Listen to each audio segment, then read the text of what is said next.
Buenos días. Bueno, el día de hoy vamos a dar a conocer el avance del programa de becas para estudiantes de los distintos niveles de escolaridad. Esto es muy importante porque se debe conocer cómo se está orientando el presupuesto. Se está combatiendo la corrupción, cero impunidad, y hay un plan también de austeridad republicana, porque no puede haber gobierno rico con pueblo pobre. Todo lo que ahorramos, todo se destina al pueblo y de manera especial a la gente humilde. Sostenemos que por el bien de todos, primero los pobres, los olvidados, los marginados. Hay, desgraciadamente, en nuestro país mucha pobreza. Entonces, estamos dando preferencia a los pobres. Todos los programas de bienestar van orientados a las comunidades más apartadas, marginadas, donde vive la población más pobre. Y lamentablemente, entre los pobres están los indígenas, que son los más olvidados de México. Es una vergüenza que, siendo la población originaria, la verdad más íntima de nuestro país, estén en la marginación y en el olvido. Por eso todos los programas parten de la periferia al centro, desde las comunidades más apartadas hacia las ciudades. Y en el caso de las ciudades se prioriza a las colonias marginadas, a las colonias pobres de las grandes ciudades del país. Vamos a que conozcan cómo vamos en la entrega de las becas. Todo esto también lo vamos a ir haciendo para que se tenga información sobre el destino de los recursos, porque se habla de ajustes en el presupuesto y a veces se desconoce quiénes son los que se benefician. Sí, pues ya no hay los sueldos elevadísimos que existían. Hay una disminución en los gastos, pero están recibiendo más los mexicanos y en especial la gente humilde. Está recibiendo más que nunca en la historia con estos programas de bienestar. Entonces, vamos a que nos expliquen cómo están las acciones, los programas, las becas que se otorgan, y también que conozcan cómo está ya funcionando el Instituto para la creación de 100 universidades públicas, 100 universidades públicas en distintas partes del país y también ubicadas en las zonas más pobres y marginadas, donde no hay escuelas de nivel superior. Entonces vamos a empezar. María Luisa Albores, secretaria de Bienestar, nos va a explicar una parte, luego Mariana Montiel, Esteban Moctezuma y la maestra Raquel Sosa. Terminando la exposición, abrimos la sesión de preguntas y de respuestas.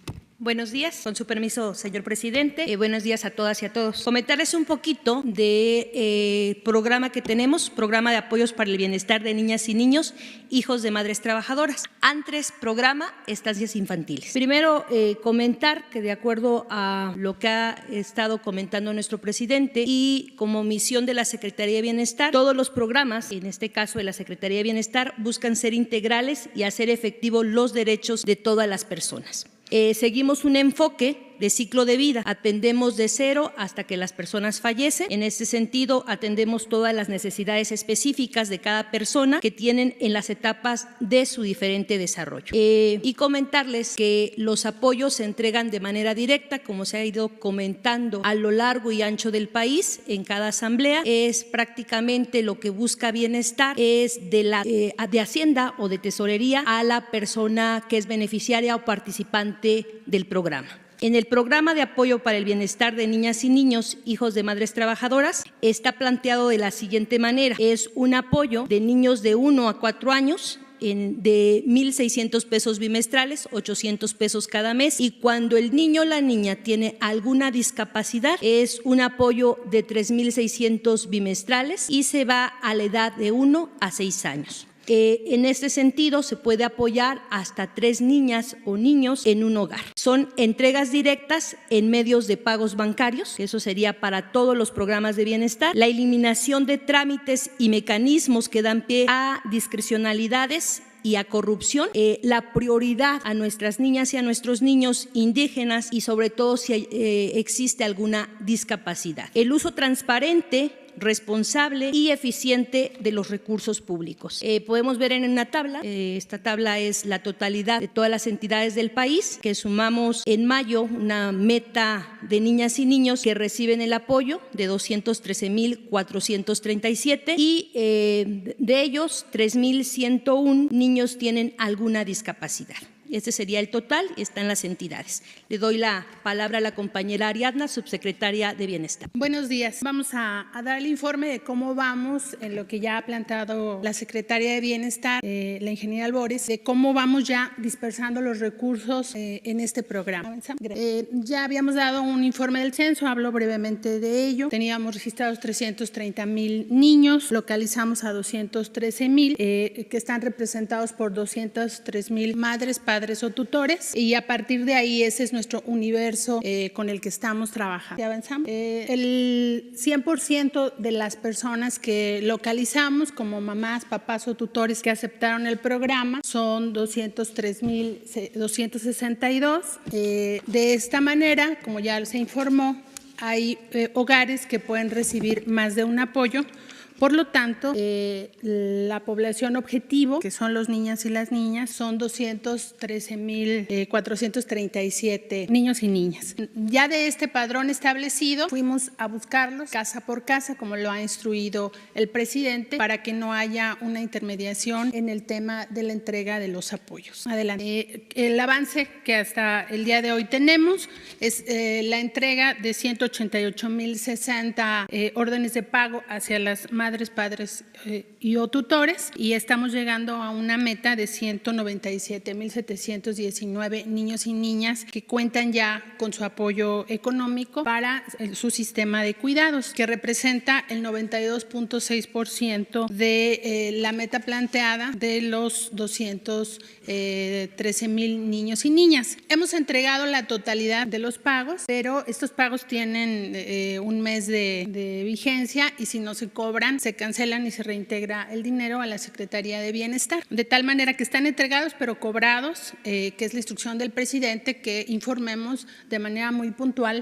lo que implica el apoyo ya dispersado en el bolsillo de los padres, madres y tutores, en este caso, de este programa. Y nada más, la siguiente lámina, para finalizar, tenemos un universo de madres del 90%, casi 91%, de papás casi 3% y de tutores estamos llegando casi al 7%, porque tiene la complejidad de que evidentemente los niños no pueden recibir el apoyo de manera directa y por eso ponderamos el tema de tener muy bien documentado quiénes son los papás, las mamás, los tutores, porque además el programa tendrá hacia adelante un esquema de fortalecimiento del cuidado de los niños y niñas, no solamente el tema de la transferencia. Quienes contaban con seguridad social, estamos hablando de 26%, hemos insistido que el programa es para quien no tuviera seguridad social, pero estamos tomando el padrón inicial y la población indígena oscila entre 8,000 niños y niñas de población indígena. ¿Es cuánto? Muchas gracias, señor presidente. Muy buenos días a todas y todos. Los programas de las becas para el bienestar Benito Juárez tienen una meta de 7,140,000 beneficiarios. Están divididos en 3 componentes: las becas de educación básica, que son para 3,686,000 familias. Estamos hablando de 1,600 pesos bimestrales. En educación media superior, la meta es de 3,154,000 personas. También son 1,600 pesos bimestrales.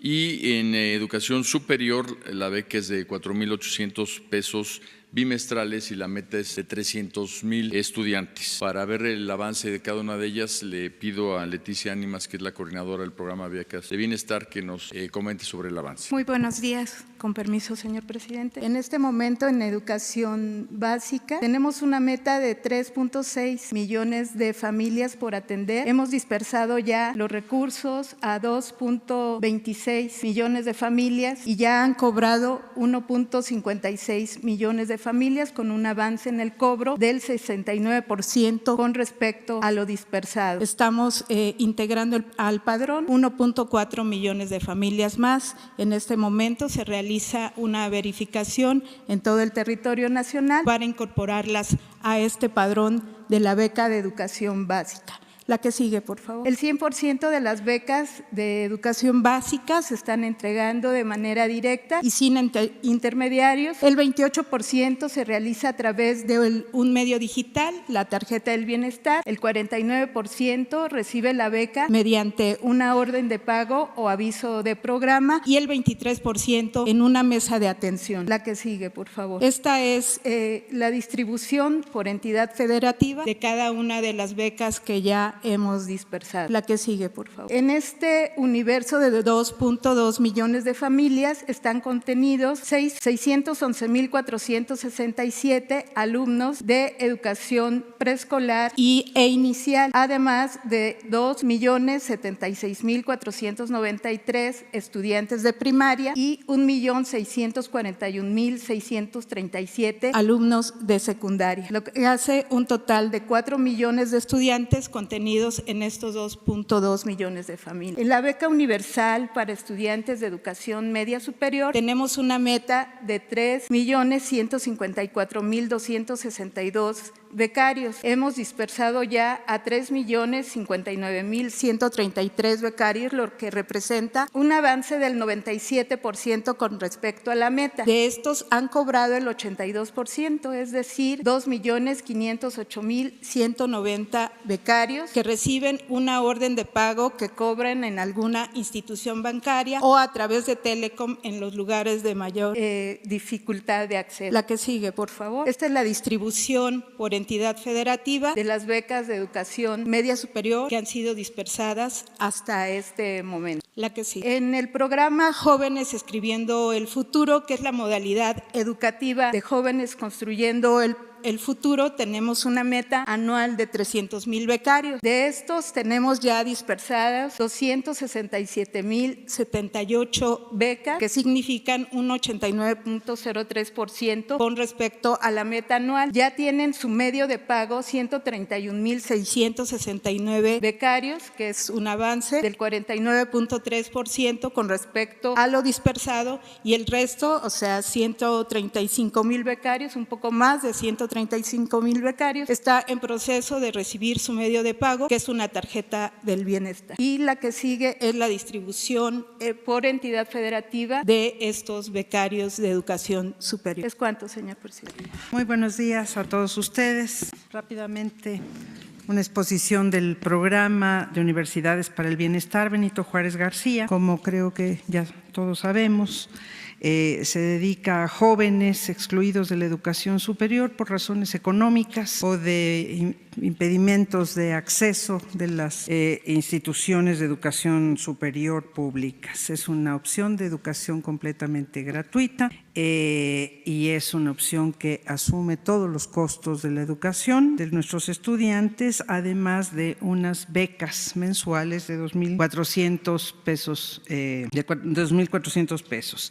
Está previsto como capacidad máxima del programa llegar hasta prácticamente 300,000 estudiantes. ¿Podemos pasar al mapa, por favor? Esto es, tenemos ya planteles abiertos en todo el país, tenemos uno más planteles por estado, 83 sedes. Fueron seleccionadas con criterios de población de 15 a 45,000 habitantes, alejados de las capitales de los estados, en donde no hay ninguna o muy escasa opción de educación superior, la mayoría ninguna, zonas de población indígena, y desde luego se seleccionaron no solamente las sedes, sino los lugares, las comunidades específicas, sobre la base de lo que plantean estas comunidades como sus propias necesidades. Y estas comunidades, además, quiero decirlo con mucho agradecimiento, nos han donado terrenos, espacios, nos están prestando locales para iniciar nuestras actividades. Tenemos muchísimo agradecimiento con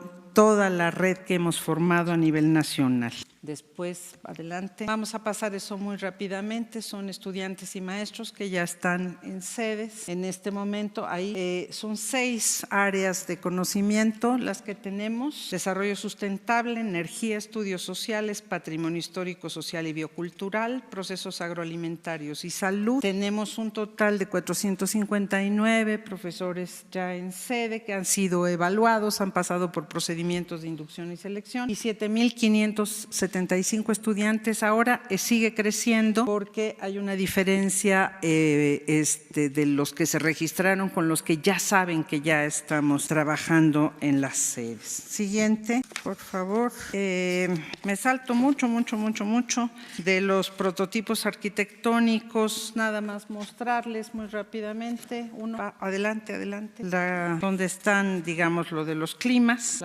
uno que dice arquitectura. Están previstos planteles para clima seco, templado y tropical. Se han hecho muchos estudios arquitectónicos de seguridad estructural, etcétera, para que podamos avanzar. Y finalmente nos pasamos toda la información de las sedes y vamos a ver lo que cuesta el programa. 3 tipos de posibilidades de gasto, ya muy al final, donde dice costos y gastos, por favor. Esto, los planteles que estamos planteando son cómo está distribuido los 1,000 millones de pesos que nos han asignado para equipamiento y explicarles simplemente de manera muy rápida las 2 fases que estamos planteando de construcción. Es un poquito antes, la anterior. Es posibilidades de planteles para 320, 640, 960 estudiantes y los costos totales. Todo esto está costeado gracias a un extraordinario equipo administrativo que tenemos, con todos los gastos actuales, etcétera. De manera que esto es, por eso cuando dijimos que costaban 10 millones de pesos los planteles, pues es exactamente así. Muchísimas gracias. Bueno, pues esto es lo que se está haciendo. El propósito, pues, es informar, porque nos tienen que ayudar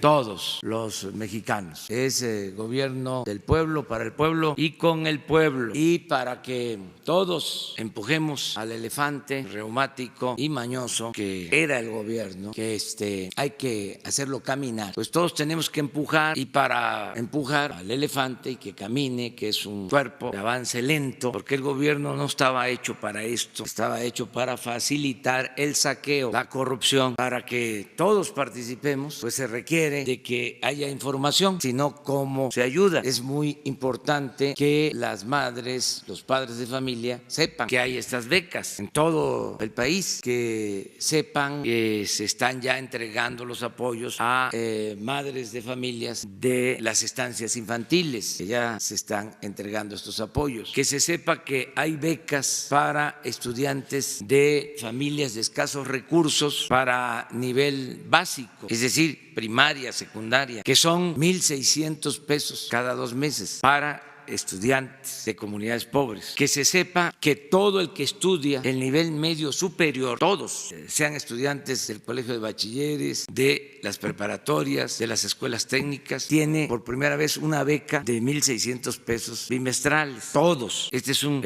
programa universal. Que se sepa también que 300,000 estudiantes de familias de escasos recursos de nivel superior van a contar con una beca de 2,400 pesos mensuales. Que bueno, se está avanzando, pero que se informen que existen estos programas. Se hizo un censo, pero pudieron quedar afuera quienes no estaban en ese momento, que se pasó a visitarlos, que sepan que existe este programa y se tienen reservas. En la medida de que se va teniendo presupuesto, se va ampliando el programa, se va a ir ampliando el programa. Que se conozca que existe este plan para crear 100 universidades públicas y que ya, como lo acaba de informar Raquel Sosa, ya hay más de 80 iniciando labores. A veces se hacen las convocatorias por internet, pero ya sabemos que en la mayoría de las comunidades no hay internet, sobre todo donde queremos que se atienda la demanda de educación superior. Entonces, por eso informar para que se acerquen. Hay también más demanda de escuelas. ¿Qué hizo el neoliberalismo o neoporfirismo en materia educativa y sobre todo en lo que tiene que ver con el nivel superior? Desde Salinas, cuando Zedillo era secretario de Educación, reformaron la Constitución, el artículo 3, y pusieron la educación media superior y la educación superior al mercado. Dejó de ser obligatoria la educación pública en todos los niveles. Entonces se dejó de apoyar el nivel medio superior y el nivel superior. Y cada año, porque esto hay que recordarlo, se rechazaba a jóvenes que querían ingresar a la universidad con la mentira, con el pretexto de que no pasaban el examen de admisión, cuando eso no era cierto. No es que no pasaran el examen de admisión, es que había que contestar un cuestionario de 125 preguntas y como no había cupo, porque no tenían presupuesto las universidades públicas, se decidía que iban a entrar solo los que contestaran bien 120 de las 125 preguntas. Entonces el que contestaba bien 119 o 118 no era admitido. Así miles de jóvenes fueron excluidos. Todavía hace 3 días que estuve en San Luis de la Paz, Guanajuato, se me acercó un papá porque su hija ha presentado examen de admisión para entrar a la escuela de odontología en Guanajuato 3 veces y no ha podido. Esa es la herencia de la política neoliberal en esta materia, de rechazo a los jóvenes. Entonces nosotros queremos que no se queden los jóvenes sin la oportunidad de estudiar y de trabajar. Ese es un objetivo que tenemos. El propósito es que en el sexenio, como aquí se dijo, se puedan atender en estas universidades cuando menos 300,000 alumnos. Es como si creáramos otra UNAM, que es más o menos el número de alumnos que tiene la UNAM en los pueblos más pobres de México. Entonces, es informarle a la gente que existen todos estos programas. Tenemos como propósito llegar a 10 millones de becas para estudiantes. Esto va a ayudar mucho. Muchos que son ahora profesionales pudieron terminar una carrera por una beca, si no, no fuesen profesionales. Entonces, estamos muy conscientes de lo que significan estos apoyos y queremos que los jóvenes no se vean en la necesidad de abandonar la escuela. Hay otras cosas que vamos a ir informando poco a poco. Ayer me reuní con los integrantes de la CENTE, ya me reuní también con los maestros del CENTE y además de los cambios con la nueva reforma constitucional en materia de educación, estamos ya proponiendo un programa para atender la necesidad de construir aulas, de reparar planteles educativos, de darle mantenimiento a las escuelas en todo el país, pero hacerlo de otra manera. Queremos que en cada escuela se constituyan comités con la participación de padres de familia y de maestros, como las anteriores sociedades de alumnos, pero queremos que se vayan creando comités en cada escuela y que teniendo ya los comités en todas las escuelas, que participen los padres, las madres de familia, los maestros, los estudiantes a partir del 4º grado, que se elija ese comité en la escuela. Teniendo ya constituido ese comité en todas las escuelas del país, de acuerdo al número de estudiantes, a las necesidades, destinar desde la tesorería de la Federación los recursos que requiere cada escuela para mejorar sus instalaciones y para el mantenimiento. Una orden de pago trimestral, semestral, con un presupuesto. Que ya no pase el presupuesto por instancias gubernamentales, ni del gobierno federal, ni de los gobiernos estatales, ni de los gobiernos municipales. Que vaya directo. Para que nos ayuden los padres de familia, porque son los planteles, las escuelas donde estudian sus hijos, y que se encarguen de construir el aula si hace falta, de repararla, de tener los muebles, los mesabancos, de la pintura, de que estén bien los baños, de que no falta el agua, de arreglar las escuelas. Este es un plan que vamos a llevar a cabo. Pronto estamos ya analizándolo. Necesitamos crear cerca de 300,000 comités por el número de escuelas que hay en el país. Pero esto va a ayudar mucho porque es mejorar la educación desde abajo y con la gente. Es otro cambio que se va a implementar. Bueno, esto es general. Vamos a seguir hablando. Ayer, porque ya abrimos la sesión de preguntas y respuestas, ayer se quedaron pendientes 3 compañeros. Vamos a empezar con ellos 3, con los 3 compañeros que no encuentro aquí están sus nombres. Roberto Cruz. Presidente, buen día. Roberto Cruz, de Impacto Diario, Revista y Televisión. El fin de semana pasado escribí sobre algo que titulé Crisis inducidas y las comparé con aquello de coma inducido. Ocurrió con la supuesta crisis de combustible y recientemente con la supuesta crisis de medicinas. Creo que todo esto obedece este símil a lo que todos sabemos, que esto se aplica cuando se está corrigiendo algún daño, pero existe la preocupación, el temor de que venga otra crisis inducida, otro coma inducido en el tema del sector eléctrico. Entonces, la pregunta específica de esta primera pregunta es si se enfrentarán afectaciones a los hogares, a las empresas, si habrá recortes eléctricos. Sabemos que no son los únicos temas, es el combustible combustible con el huachicol, las medicinas con el presupuesto, viene el sector eléctrico, pueden venir otros temas. ¿Habrá afectaciones a las empresas y a los particulares? La siguiente pregunta es, en las últimas semanas, incluso aquí, frente al Palacio Nacional, se han instalado varios grupos de campesinos. Hoy hay un plantón, un campamento instalado en el centro de la ciudad de la Unión Nacional de Trabajadores Agrícolas de Chiapas. Aquí afuera, donde nos formamos los que entramos a la mañanera, llegó un grupo incluso de exbraceros que nos expuso por ahí que mañana se vence un plazo que tienen con la Comisión Interamericana de Derechos Humanos, en el que, bueno, pues iban a resolver este asunto que es histórico, que todos sabemos que tiene 70 años, 7 décadas y no se les ha resuelto. Entonces ellos quieren saber cuál es la respuesta del gobierno federal a la Comisión Interamericana de Derechos Humanos. Esto aunado al resto de grupos de campesinos. La pregunta específica es si en aras de resolver el resto de temas pendientes no se está relegando, no se está haciendo a un lado al campo mexicano. Son mis dos preguntas, presidente. Bueno, la primera,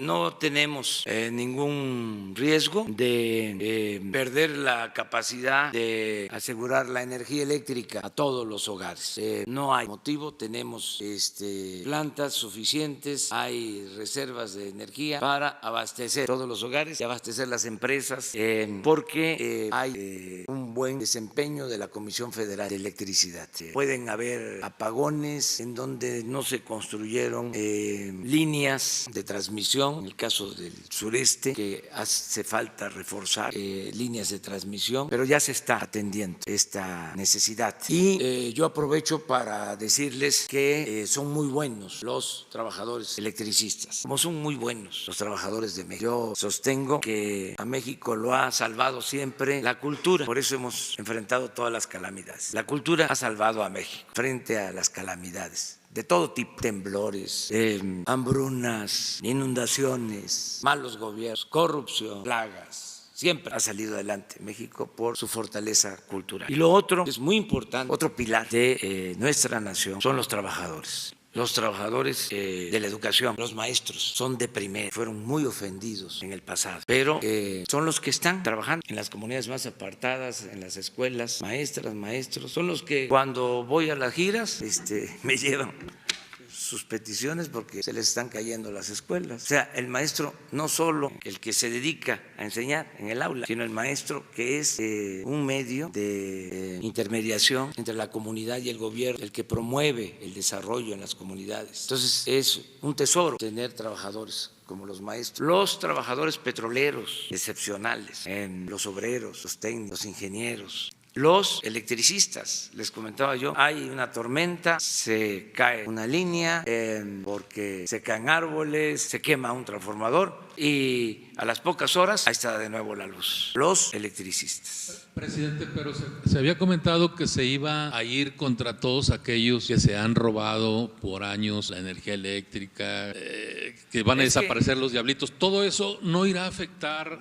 en un momento dado? No, porque ¿saben qué pasa? Como en todo, la corrupción siempre tiene que ver con los de arriba, con los machuchones. Es que eso nos hicieron creer que el corrupto era el que se robaba una bolsa en el mercado, porque se robaba una gallina, un pavo, y los grandes ladrones ni siquiera perdían su respetabilidad. El problema está arriba. ¿Dónde está la corrupción en la Comisión Federal de Electricidad? Entre otras cosas. Bueno, en los contratos leoninos que entregaron para la construcción de gasoductos. Estamos hablando de miles de millones de dólares. No es el consumidor que tiene que pagar 300, 400, 500, 600 pesos por su consumo. El problema está arriba. Entonces, los gasoductos ni siquiera están operando porque se pensó en el negocio y hacia adelante. A lo mejor ni hacían falta. Es como la construcción de los hospitales por todos lados, porque lo que les importaba era el contrato y ahí dejaron tiradas las obras. Entonces no hay problema de abasto de energía eléctrica. Y aprovecho también para decir, no va a aumentar el precio de la luz en términos reales.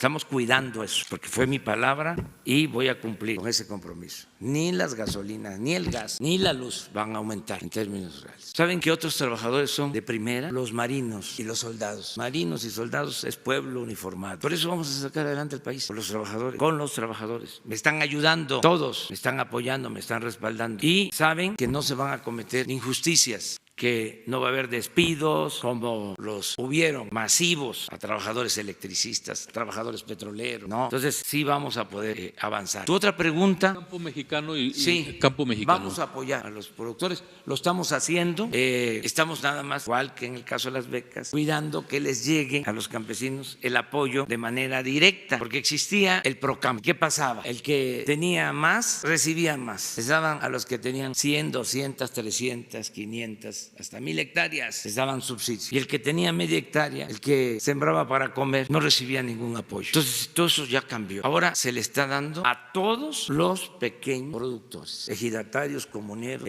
pequeños propietarios. Se les está entregando también de manera directa. Esto tiene molestos a algunas organizaciones, porque ¿qué pasaba? Se entregaba el dinero a las organizaciones y ellos repartían y no llegaba completo a los productores. Por lo general, lo que hacían era comprar despensas masivamente. Había una gran industria de la venta de despensas. Repartían frijol con gorgojo al por mayor y no se apoyaba de manera directa al sembrador, al productor. Y los estamos atendiendo a todos los productores. Y lo que comentas sobre los exbraceros, sí, se les está atendiendo. Estuvimos pendientes de la resolución del Poder Judicial y ahora de este planteamiento. Sí, nos comentaban que incluso fue una promesa de campaña, sí, con ellos. Un compromiso. El asunto es que mañana se vence el plazo con la Comisión Interamericana de Derechos Humanos. Sí, pero se va a atender. Ahora vamos a ver de qué se trata. Legalmente, el Poder Judicial les negó el derecho, así como se los estoy diciendo. O sea,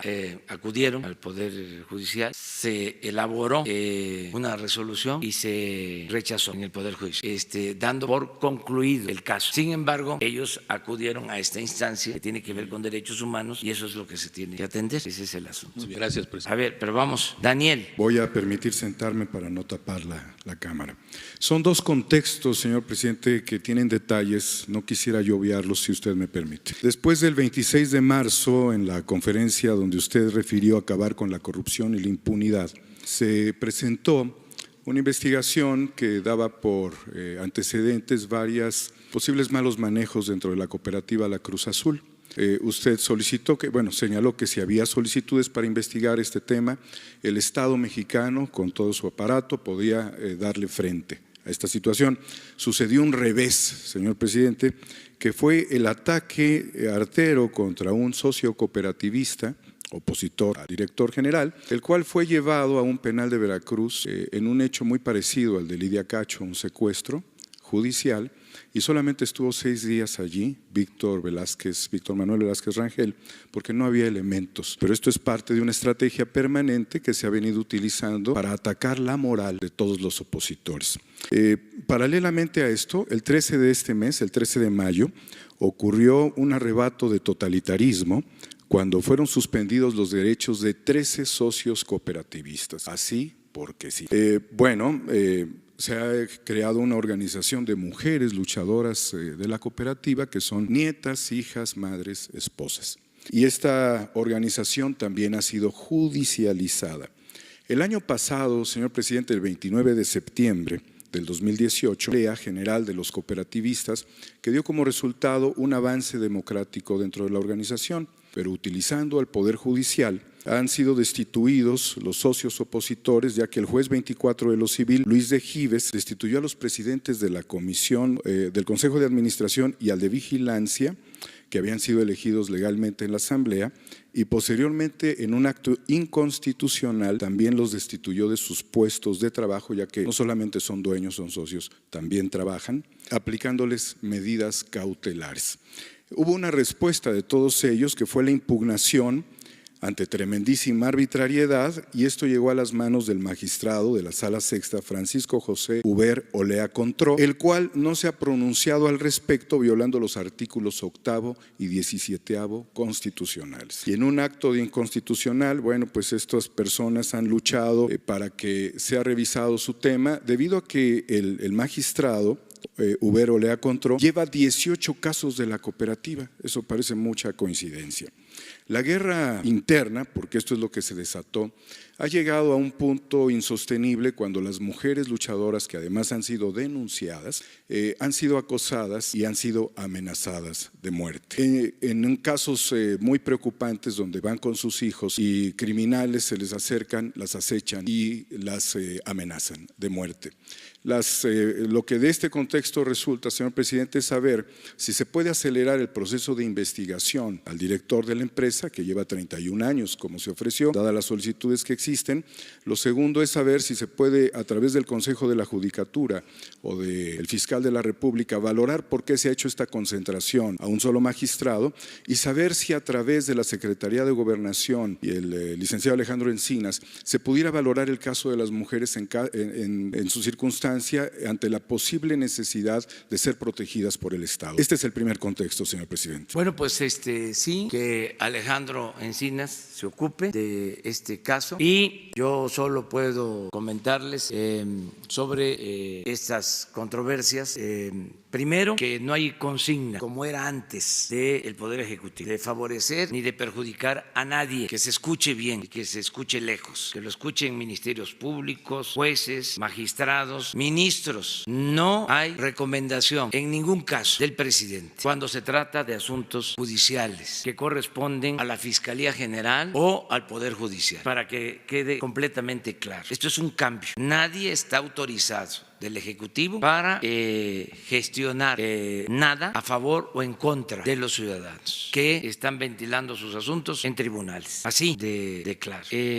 Por lo mismo, pedirles a los encargados del Poder Judicial, con todo respeto, que se conduzcan con rectitud y que se acabe el influyentismo y que no haya corrupción, que haya justicia. Eso es lo que puedo decir. Que no se vaya a utilizar mi nombre o el del gobierno federal, del Poder Ejecutivo, para llevar a cabo influyentismo en juzgados o en instancias judiciales. Eso es lo que puedo comentar. Muy bien, señor. La siguiente pregunta tiene que ver con un contexto de crimen de lesa humanidad y tortura médica ocurrido en el Instituto Nacional de Neurología y Neurocirugía, el cual fue una investigación hecha por un médico, el doctor Rodolfo Ondarza, quien detectó que se estaban aplicando cirugías experimentales sobre pacientes con hidrocefalia. Esto da como consecuencia que a través de un tubo que se implanta en el cerebro, con un material que nunca fue probado a nivel interno, y menos en el cerebro, y con un sistema para drenar los líquidos cefalorraquídeos, que aquí tengo, no es más que esto, a 500 pacientes les fue implantado en lugar de una válvula, que es lo que corresponde. La consecuencia técnica es que los pacientes no pueden acostarse y solamente pueden vivir de pie o inclinados.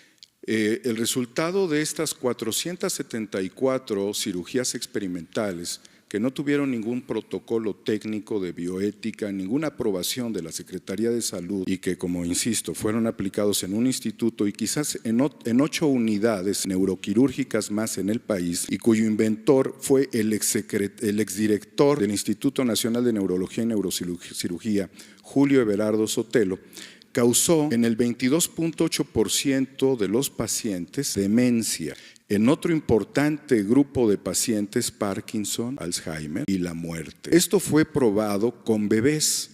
Muchas de las víctimas eran personas de escasos recursos. Las prácticas se realizaron incluso los fines de semana por las noches y quienes realizaban esto eran médicos residentes. Quizás había una instrucción.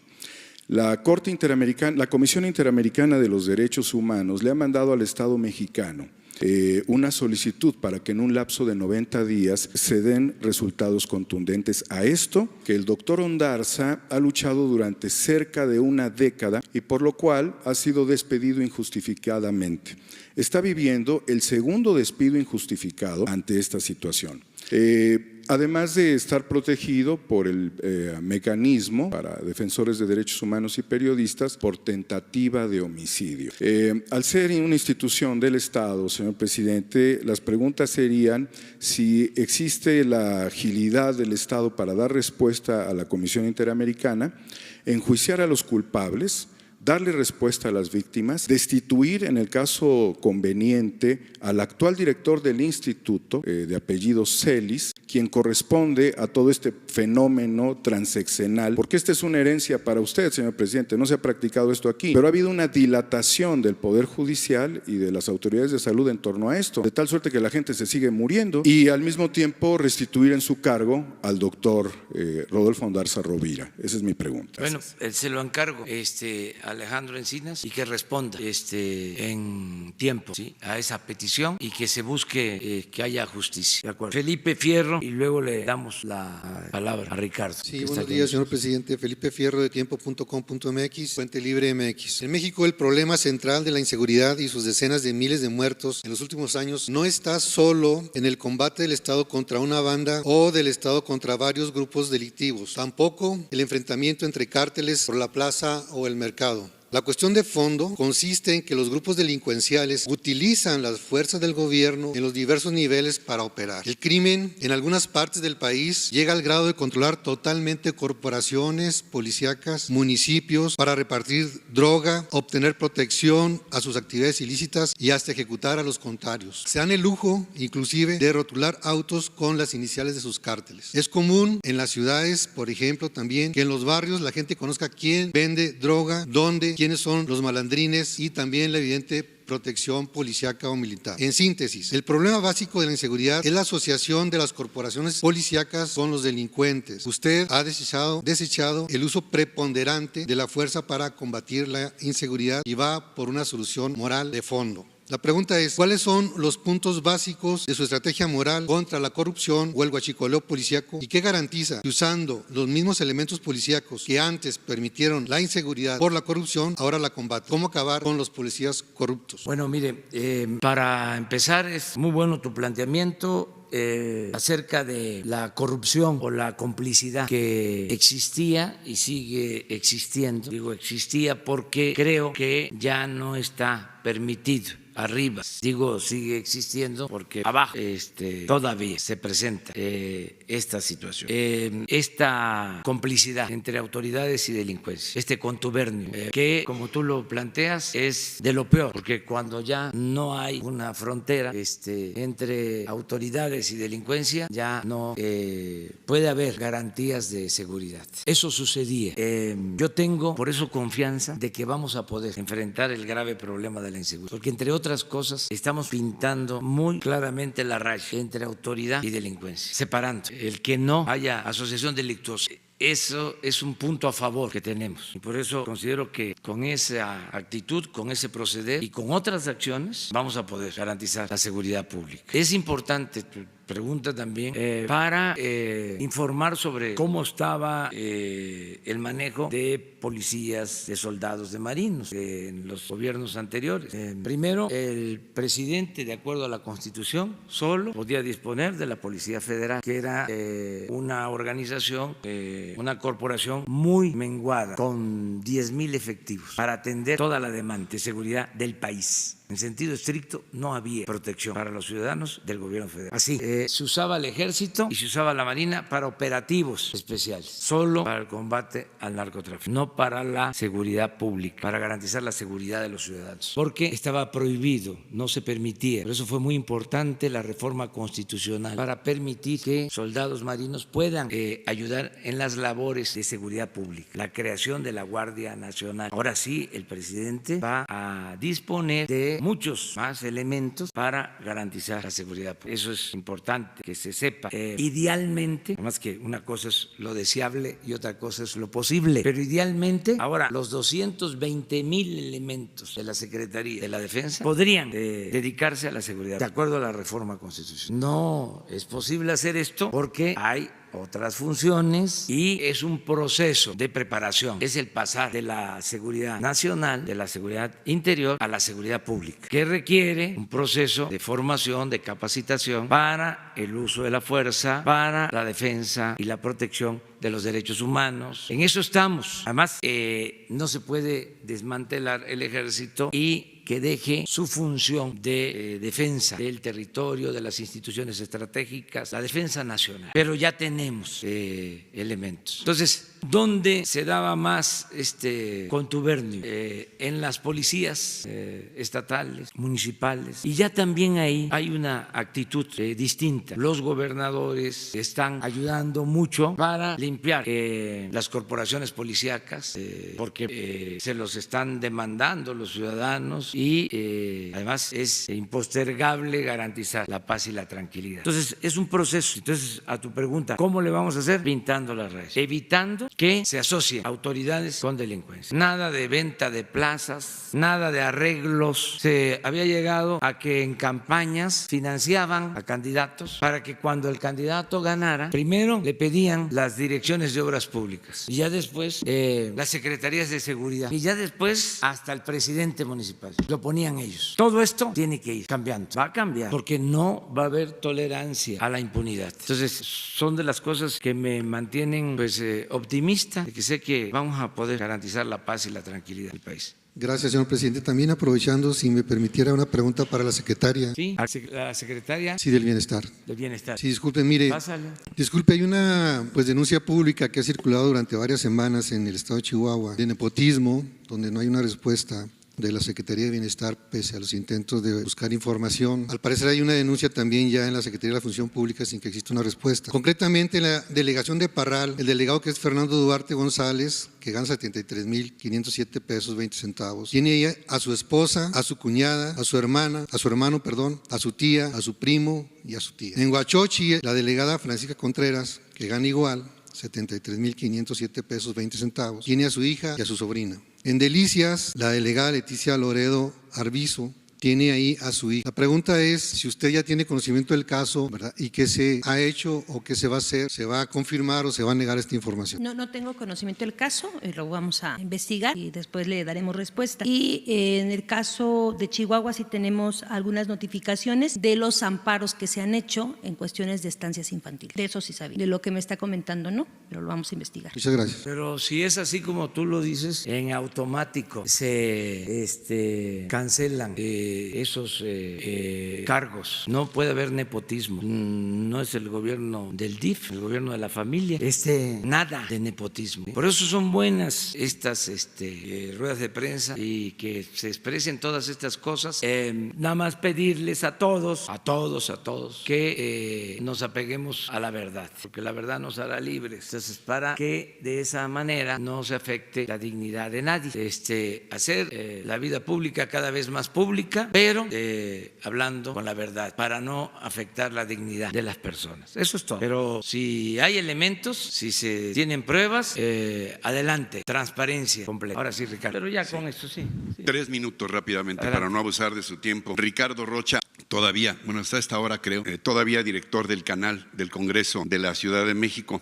Señor presidente, hoy no traigo pregunta, pero sobre la famosa lista del viernes pasado, con todo propósito, a mí me pusieron a la cabeza de esa lista con 2 montos que suman 4,481,000 pesos. El señor Ramírez dijo aquí que los nombres de los periodistas se ponían porque estaban en la dirección o los consejos de esas empresas. Pues déjeme decirle, como usted mismo dice, que con todo respeto, algunos de sus colaboradores no saben leer o mienten malintencionadamente. Le traigo varios documentos. Aquí a 2 colegas les pedí que lo vieran. Uno de ellos, en el caso de la empresa JR Servicios de Información y Comunicación, el acta constitutiva del notario 157 del 28 de marzo de 2012. Mi nombre nunca aparece ahí, ¿verdad? Solo figuran 2 de mis hijos, que por cierto usted conoce muy bien y que ya caminan solos. Usted y yo somos contemporáneos y nuestros hijos también, casualmente, y ya ve que hay que dejar que los hijos caminen solos. Bueno, Juan Francisco, que cubrió sus campañas, y Jorge Armando Rocha Gutiérrez, que están en lo digital con muy buena respuesta. Yo ahí ni me meto porque no le entiendo. En lo que se refiere a RRR Comunicaciones, en esa empresa sí soy mayoritario, y el monto de 2,147,000 pesos es por concepto de una campaña denominada, muy bonita campaña, se lo puedo asegurar, Somos lo que comemos, que desde 2016, le traigo también todos los documentos, realizamos para la Secretaría de Agricultura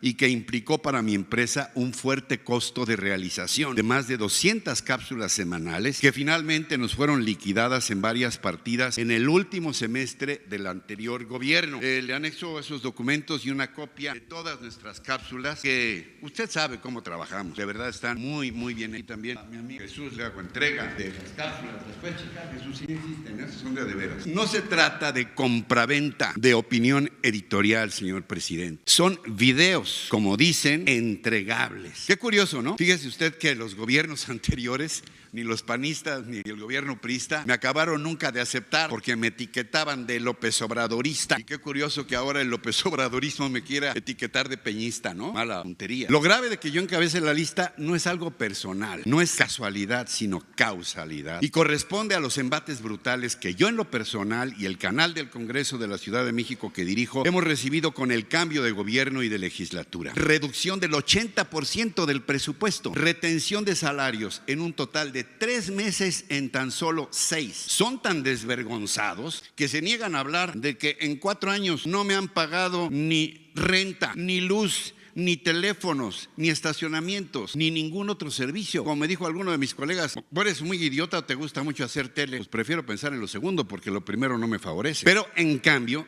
han mantenido una calumniosa campaña en mi contra sobre supuestos malos manejos que ahora culminan con su tramposa lista. Ese es un caso que yo, por cierto, le vine a exponer aquí públicamente porque no me gusta la grilla y que encargó usted que se resolvería con toda justicia. Pero da la casualidad que la soberbia ni llama ni contesta llamadas. No es casualidad, sino causalidad que hoy precisamente, con todo el atropello a las leyes, a la lógica y a la independencia de los poderes, se vaya a presentar esta misma mañana una iniciativa para desaparecer este canal, que es un ejemplo de productividad. Si no me cree, échele un ojo. También le voy a decir, desde cualquier celular, las 24 horas del día se puede ver este canal. Les voy a dar los datos. Y quieren licuarlo con un fracasadísimo canal del gobierno de la ciudad, cuya tercera parte de la programación es alemana y transmite a las 10 de la noche Plaza Sésamo para los niños. Se pretende crear un sistema único de radiodifusión, puras casualidades, a cargo del actual secretario de Cultura, Alfonso Suárez del Real, que no es casualidad, sino causalidad. Fue coordinador de la campaña de la doctora Claudia Sheinbaum y que quiere seguir siendo coordinador de la nueva campaña de la doctora Claudia Sheinbaum. Ahora, con el control de la cultura, la televisión y la radio públicas. Nada más. Presidente, nadie está en contra de usted y de su gobierno, porque sería estar en contra de México. Solo le pedimos que evalúe qué le aporta más, si una crítica inteligente, de buena fe y constructiva, o los lacayos que cuando usted pregunte la hora le respondan la que usted quiera, señor presidente. Mire, se lo digo de todo corazón, yo no creo que haya una AMPA periodística. A mí jamás nadie me ha hablado para decirme hay una reunión en un lugar secreto, algún conciliábulo, para ver cómo perjudicamos al gobierno de López Obrador. O soy muy bruto como reportero o no me toman en cuenta. Pero yo no creo. Yo incluso en esta famosa lista de 36 hay gente con la que he tenido verdaderos disensos y hasta confrontaciones intelectuales. Hago un trabajo cada semana. Usted ha estado en ese programa con un queridísimo colega que es Sergio Sarmiento, con el que generalmente tenemos puntos de vista opuestos sobre muchas realidades. Pero hay mucho respeto y eso creo que le hace hasta más interesante el programa. Yo le ofrezco a usted con toda humildad mi sencillísimo departamento para que el día que usted quiera pueda venir a tomar café con sus colaboradores, si usted quiera. Dicen que solamente no se puede ocultar ni lo idiota ni lo rico. Es un departamento modesto, pero podemos tomar un café. Yo creo que hay que dialogar, hay que sumar, no hay que restar ni confrontar. Pero se lo digo de todo corazón. Yo no sé por qué su gobierno me está tratando así. Usted me conoce, sabe lo que me propuso cuando sintió que no le permitirían ser candidato a jefe de gobierno y lo que yo le respondí entonces. ¿Sabe lo que me propusieron usted y su entonces coordinador administrativo de campaña, Octavio Romero, para pagarme el estudio que yo le aporté con toda convicción? Y aquí hay un testigo de honor con Esteban Moctezuma, con toda convicción durante meses, y lo que yo les contesté a ambos por esa oferta. Por cierto, dígale a Octavio que lo ando buscando, pero no para cobrarle, sino para que me dé una entrevista nada más. Finalmente, le manda saludos mi nieto, Jorge Andrés. Jorge por mi hijo y Andrés por alguien por quien sentí y sigo sintiendo un enorme cariño y respeto, porque desde hace años, desde aquella primera entrevista en Tabasco, coincido con todas sus metas, aunque a veces no con todos sus métodos. Usted acaba de decir algo hace unos minutos: apeguémonos a la verdad. Y me hizo recordar a alguien a quien usted y yo conocemos muy bien, al ciudadano Montesquieu, quien dijo: todos estamos obligados a morir por la patria, pero nadie está obligado a mentir por la patria. Como le decía, no tengo preguntas, pero le agradezco infinitamente que me haya escuchado, presidente. Muy bien, Ricardo.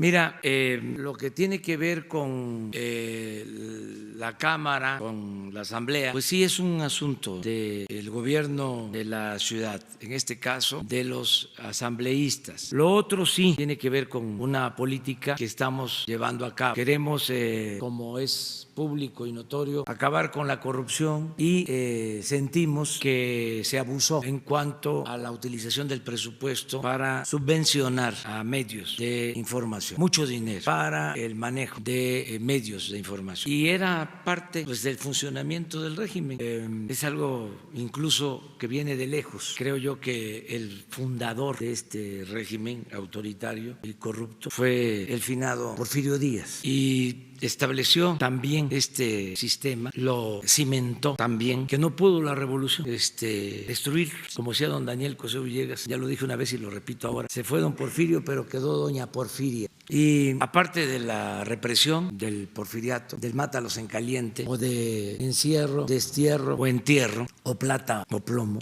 Porfirio controló a los opositores y a los medios y todo. Y es muy célebre esa anécdota. Además, hay testimonios en su archivo, pero es muy célebre aquella anécdota de cuando se para un opositor y él dice: ese gallo quiere maíz, y a partir de ahí se estableció lo que se conoce como el maiceo. Entonces, para que nadie cantara, para que el gallo se callara, repartían maíz, y bastante maíz, y esto no solo en los medios, en general. Por eso los sueldos elevadísimos de los altos funcionarios públicos, o sea, bien maiceados, para que ayudaran, facilitaran en el saqueo o se hicieran de la vista gorda. Y en el caso de los medios, lo mismo. Entonces, además de favores, además de que muchos medios usaban la libertad de expresión para hacer negocios o para proteger privilegios, además se destinaba mucho dinero del presupuesto. El año pasado, 10,000 millones de pesos para la publicidad del gobierno. Entonces, eso decidimos eliminarlo. No del todo, porque se tiene que garantizar también el derecho a la información. Ahora tenemos la facilidad de que existen las benditas redes sociales. Antes era más indispensable el contar con los medios convencionales. Ahora, con un teléfono celular se graba un mensaje y se tiene una difusión con amplia cobertura nacional e internacional. Es una gran revolución lo que se produjo en los últimos años. Entonces, estamos limitando eso de 10,000 millones a 4,000. Nos vamos a ahorrar 6,000 millones, que son también los 6,000 millones que nos vamos a ahorrar porque ya no hay atención médica privada para altos funcionarios públicos. Eso costaba, la atención médica privada para los altos funcionarios públicos, que se hacían hasta cirugía plástica a costillas del erario, hasta se estiraban. Tengo pruebas, nada más que no lo puedo decir por una cuestión de dignidad precisamente, de un alto funcionario que fue a hacerse una cirugía plástica. La esposa le dijo al doctor: déjele la naricita como la del presidente Peña. Es real lo que les estoy diciendo, pero eso pues no lo puedo decir porque eso sí sería tremendo. Lo de los gastos de publicidad, ¿cuál fue la historia? Nos pidieron que se diera a conocer los gastos de publicidad, de manera particular la lista de los que estaban cobrando las empresas. Esa fue la petición. Hay que revisar, y qué bien que tú estás aclarando, de que no es lo mismo una empresa que un periodista, o el estar o no estar en un consejo de administración de una empresa que le daba servicio de información al gobierno. Son cosas que hay que aclararlas y que nosotros estamos en la mejor disposición de hacerlo. Y si se comete una injusticia, pues reconocerlo, tener capacidad para rectificar, no ser intolerantes, o sea, y estamos en la mejor disposición de hacerlo y de ofrecer disculpas en el caso de que se haya cometido una injusticia, que es lo que te ofrecemos, que vamos a revisar. Pero quiero explicar también de que aquí se dijo que íbamos a entregar la información al INAI, a transparencia. Yo dije incluso que no me parecía adecuado dar a conocer aquí la lista, porque se iba a pensar de que íbamos nosotros a estar intimidando a periodistas, como algunos lo pensaron, de que era con ese propósito que vamos a intimidar. Nosotros somos respetuosos de la libertad. ¿Qué sucedió? Y hoy en el INAI se está aclarando este asunto. Se mandó la lista y ellos ordenaron que se diera a conocer aquí, que se le diera a conocer a un periódico. Y eso fue lo que se hizo. Y ese periódico publica la lista y ya sabemos lo que sucedió. Hay un reclamo también de que por qué no se dio a conocer todo el gasto de publicidad, los 10,000 millones de pesos. Bueno, hoy ya se entrega toda la información de los 10,000 millones y también el INAI va a decidir qué hacer con esa información. Decirte, Ricardo, que nosotros actuamos de buena fe y que no existe ninguna intención de perjudicarte. Claro que sabemos que eres un periodista profesional, que en los tiempos en que nos cerraban los espacios tú nos dabas oportunidad de manifestarnos, de expresarnos.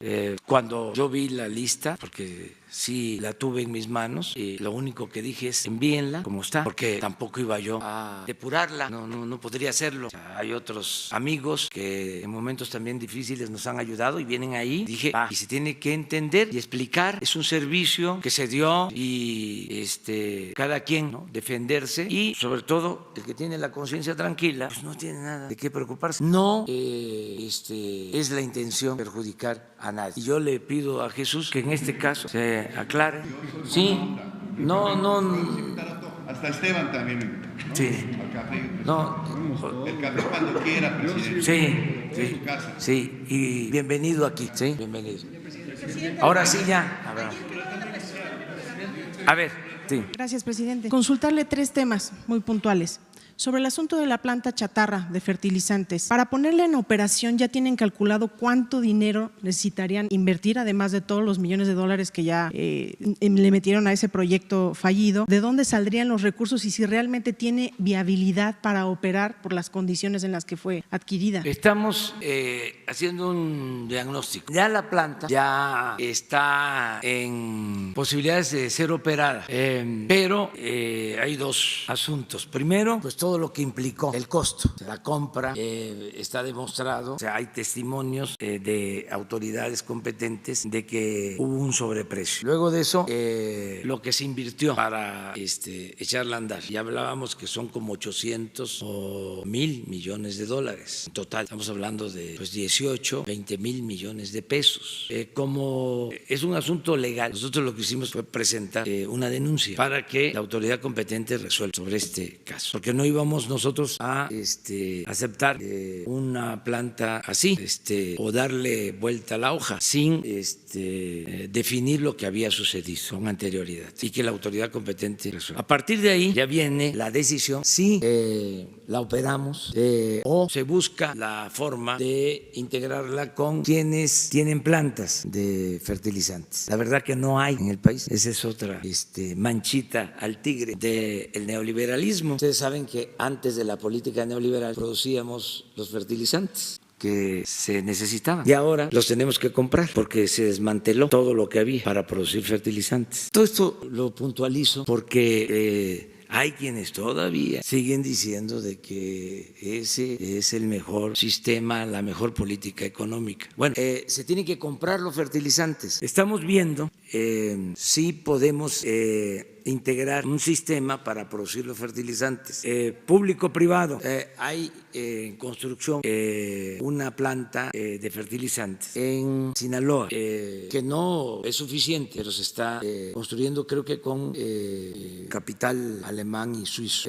Sería abastecer como el 20-30% de la demanda. Con la planta de Pajaritos de Coatzacoalcos sí tendríamos posibilidad, si también se echa a andar la planta de Camargo, que está abandonada en Chihuahua, y la de Cozoleacaque, las tres, para procesar el gas y tener la materia prima para hacer la urea, que es lo que se requiere. Sí tendríamos posibilidad de ser autosuficientes, pero requiere de una inversión, pues se está estimando. Entonces tenemos que decidir qué vamos a hacer sobre este asunto. Ya hay un equipo trabajando para primero tener el gas, porque no hay gas, tendríamos que importarlo. Ahora está barato el gas, pero hay que también hacer un análisis del comportamiento de los precios del gas. Hace 15 años el gas en Estados Unidos estaba muy caro, muy caro, ahora está muy barato, pero no sabemos el comportamiento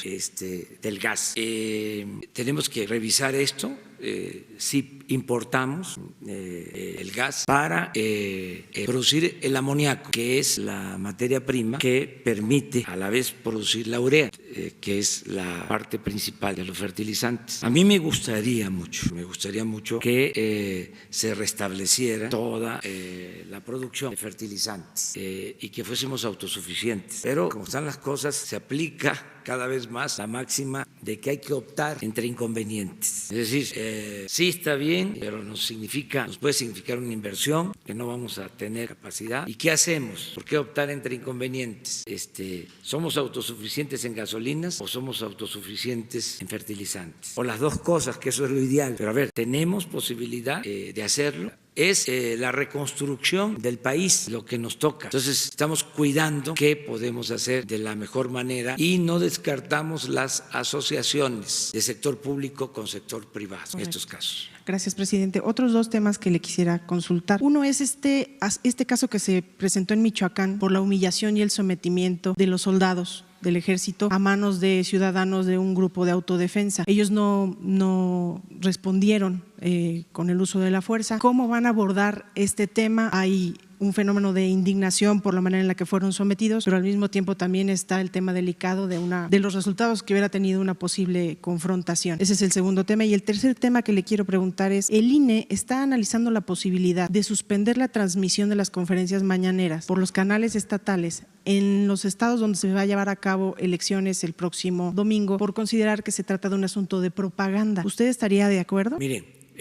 acerca de la actitud de los soldados, fue muy responsable su actitud, muy digna, muy valiente, porque lo que es una cobardía es abusar de nuestros semejantes. Esa es una cobardía. Entonces, por eso todo mi apoyo y mi respaldo a los soldados. Los marinos, los soldados son pueblo uniformado y están actuando muy bien. ¿Pero deben mantener esa actitud o pueden defenderse? Van a mantener siempre una actitud prudente, ¿sí? Porque están conscientes de que se deben de respetar los derechos humanos y que a nadie se le debe privar de la vida. Son situaciones muy difíciles. Esto no les va a restar autoridad, al contrario, les da más autoridad. Y se está trabajando en la capacitación de los integrantes de la Guardia Nacional para resolver sobre estos casos. Pero es mucho mejor la prudencia que el autoritarismo. Hay polémica sobre estos casos, pero yo he podido constatar la manera responsable que están actuando marinos y soldados. Y en donde hay abusos, excesos, no se oculta nada. Los mismos mandos, tanto el almirante Ojeda como el general secretario Luis Crescencio Sandoval, me informan y sin ninguna justificación. Cuando cometen un error, cuando hay un hecho lamentable en donde son responsables, lo asumen. Es una actitud totalmente distinta, muy responsable de parte del ejército. Yo aprovecho para llamar a todos los mexicanos a que nos portemos bien, a todos. ¿Qué les digo? Que solo siendo buenos podemos ser felices, se los repito, solo siendo buenos podemos ser felices. El que es de malos instintos no es feliz, puede ser que tenga una felicidad transitoria, efímera, cuando está con su ropa de marca, sus relojes, sus carros, la troca o que pueda comprar, ¿no? Lo que desea. Solamente lo barato se compra con el dinero. Hay cosas que la dignidad no. Entonces repito y repito y repito, solo siendo buenos podemos ser felices. Y esto aplica a todos, es general, sobre todo a los jóvenes, que no se dejen deslumbrar por lo que no sirve, no tiene realmente valor, lo que conduce nada más al sufrimiento, no solo del que se agrede, el que se afecta, sino de ellos mismos, de sus familiares, de sus mamás. Me parte el alma ver a las madres pidiendo por sus hijos, porque no hay ninguna madre que acepte que el hijo cometió un delito, o son muy pocas, casi nadie. Siempre las mamás lloran por los hijos. Entonces, ¿para qué hacer sufrir a las madres? Ya pórtense bien, pórtense bien. Y lo otro, estoy de acuerdo que no hacen falta que nos manden una notificación. O sea, estoy de acuerdo que no se transmitan las conferencias en donde hay elecciones. O sea, que ya en lo que corresponde a nosotros, a partir de mañana ya no se transmite. Bueno, de hoy, si tenemos algo por la tarde, sí, tenemos algo por la tarde. Ya por eso ya voy a terminar, porque vamos a Tepic. Se cumplen 100 años del fallecimiento del gran poeta Amado Nervo. Entonces, vamos a Tepic. Están todas y todos invitados. Pero, presidente, nada más una precisión en el tema de la suspensión de la transmisión de las mañaneras. Si se aprueba la reforma para la revocación de mandato en 2021, entonces también estaría de acuerdo en que se suspendiera la transmisión a nivel nacional. Sí, bueno, mientras está, vamos a decir, el periodo, sí, no hay ningún problema que se suspenda. ¿Por qué? Porque se puede informar de otra manera, no yo. ¿Sí? Y ¿saben qué? Le tengo mucha confianza al pueblo, a la gente. El pueblo está muy consciente, muy sabido de las cosas, más que nosotros. La gente está muy despierta, muy avispada. Muy bien, ya mañana.